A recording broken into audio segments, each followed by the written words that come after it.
Body ഫിറ്റ്നസിനായി ജിമ്മിൽ പോകുന്നവരാണ് പുതുതലമുറ. എന്നാൽ 92-ാം വയസ്സിലും ആരോഗ്യം സംരക്ഷിക്കാൻ ജിമ്മിൽ പോകുന്ന ഒരാളെ പരിചയപ്പെടാം.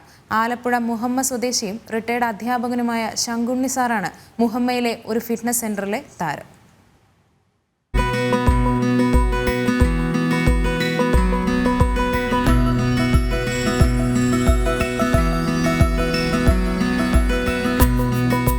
ഇത് ശങ്കുണ്ണി സാർ.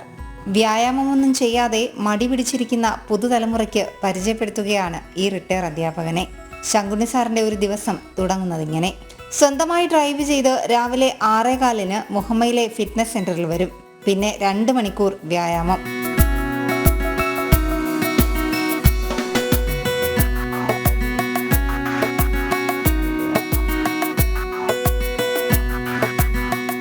പൊതുവെ ഒരു ഉന്മേഷക്കുറവുണ്ടായി എനിക്ക് ആയിട്ട് ഫീൽ ചെയ്തു. അപ്പോൾ അത് ആരോഗ്യത്തിൻ്റെ സാരമായി ബാധിക്കുമെന്ന് ഞാൻ മനസ്സിലാക്കി. അതിൻ്റെ അടിസ്ഥാനത്തിൽ എക്സർസൈസ് ചെയ്യാൻ തുടങ്ങുകയാണ് ഉണ്ടായത്. ജിമ്മിൽ കൃത്യമായിട്ട് പ്രാക്ടീസ് ചെയ്യുന്നുണ്ട്.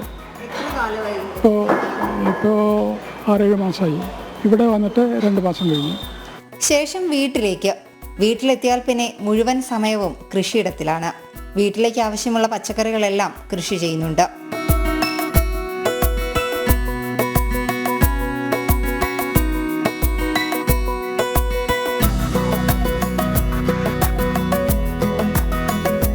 ഇവിടെ കൊണ്ട കൃഷികളൊക്കെ ഉണ്ട്. വീട്ടിലെ ആവശ്യത്തിനുള്ള എല്ലാ സാധനങ്ങളും ഇവിടെ നിന്നാണ് ഉൽപ്പാദിപ്പിക്കുന്നത്. പിന്നെ ഫലവൃക്ഷങ്ങൾ ഒരുപാടുണ്ട്. ജാതിയുണ്ട്, അവക്കാടയുണ്ട്, പെരസ്ത ഉണ്ട്, പിന്നെ റംബുട്ടാനുണ്ട്, പിന്നെ എല്ലാത്തിൻ്റെ പേര് പെട്ടെന്ന് പറയാൻ കഴിയുന്നില്ല. ഒരു 10-11 ഉണ്ടായിട്ടുണ്ട്.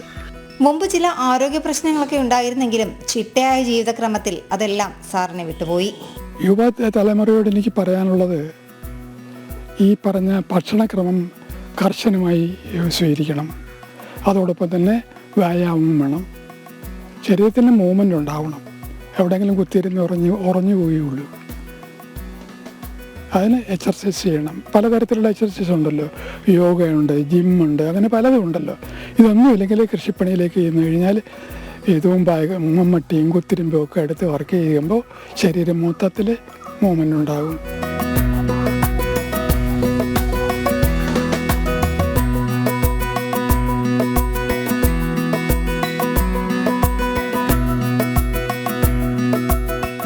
ഈ 91 വയസ്സിലും ഒരു 30 വയസ്സുകാരന്റെ ചുറുചുറുക്കോടെ കാര്യങ്ങളെല്ലാം ഓടി നടന്ന് ചെയ്യുകയാണ് ശങ്കുണ്ണി സാർ. പ്രായം ഒന്നിനും ഒരു തടസ്സമല്ല എന്ന് തെളിയിച്ചുകൊണ്ട്. ക്യാമറമാൻ സുമേഷ് പുന്നമടയ്ക്കൊപ്പം നിഷ ദിലീപ്, ജനം, ആലപ്പുഴ.